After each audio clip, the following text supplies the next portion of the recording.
a little bit of discussion on the overall macro level with respect to climate change. I've been very clear in almost every discussion that climate change is one of the two existential issues for Pakistan, the other one being population and the growth of population. Now, whether it's the reference that was made of the 2022 catastrophic flooding in Pakistan or the ever-increasing pollution every single winter in Lahore, these are wake-up calls, and these are calls for action on an urgent basis. And that's why, at least at a macro level, we do have a framework in terms of the what part of it. The why is clearly known, as I just mentioned on some of the events that we have just seen in Pakistan. Now, the real challenge for all of us is the how and the who part of it. Now, again, at the macro level, we have the NDCs, we have the National Adaptation Plan, and in Baku, we rolled out the National Climate Finance Strategy. So a lot of these building blocks are in place. And the head UNDP just referred to the gap, and a yawning gap in terms of climate finance when it comes to Pakistan. And I do think we are moving in the right direction. We still have a long way to go when it comes to sort of fulfill the financing gap. The effort that has been made, and we are very grateful to the World Bank Group for the country partnership framework, which is a 10-year framework in which 2 out of the 6 focal points deal with climate change, decarbonization and the overall climate change discussion, and the overall funding that we are going to receive under the country partnership framework over the next 10 years. Also, over the last 2 to 3 weeks, thanks to, again, the great effort and work done by the Ministry of Climate Change, we have had very constructive discussions with the IMF team with respect to the resiliency fund that we requested last year, and we have made very meaningful progress around that, and inshallah, we will hear from them pretty soon on that front as well. And this is on top of, obviously, the international capital markets, etc. This afternoon, I'm going to be at the launch ceremony of a green sukuk. So a lot of things are happening in that space.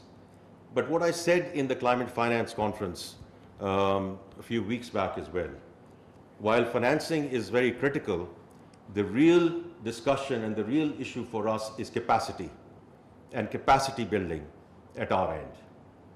It's therefore, when we look back to the flood discussion in 22, we had pledges of a little over $10 billion. What did we ultimately receive? 1/3 of that. And the reason for that is, as a country, we could not come up with investable, bankable projects. And that is what we need to work on. And that's where the technical assistance is as important as the financing that we require as a country. Now, coming to the glacier discussion, Secretary Planning and Head UNDP, and of course the video that we just saw, put the what and the why part in context as well. And it is indeed alarming that 10,000 of our glaciers are receding at a rapid pace because in turn of the rising global temperatures.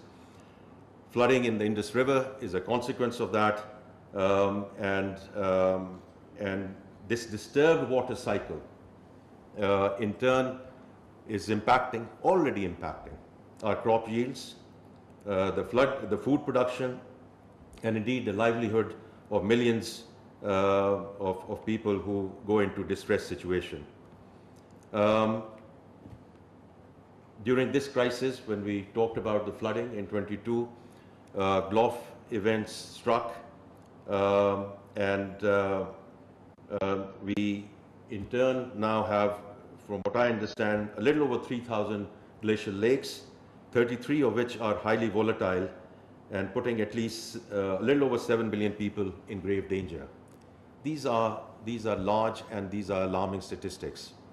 And therefore, I do think all the work that has been done, the preparatory work that has been done in terms of putting a Pakistan Glacier Protection and Resiliency Strategy Framework, which the Secretary Climate Change just explained, and which is now going for public review and input, is a very, very timely action. In that context, the work and this framework providing guidance around the monitoring systems, early warning mechanisms for BLOFs, promoting community-based adaptation practices, and integrating glacier conservation into the overall national climate policies are the right things to do under this framework. Now, in that context, I would want to acknowledge the inputs that have already been received through Everest K2 National Research Center. Sir, the book that you just gave me, I will go through it with interest. Obviously, a lot of time and effort has been put in to put that together. International Center for Integrated Mountain Development, International Union for Conservation of Nature, and of course, all the great work, help, support, assistance that we are receiving from UNDP. The only thing, just looking at your presentation, Secretary Sahaba, and you know how our Prime Minister feels about timelines and deadlines.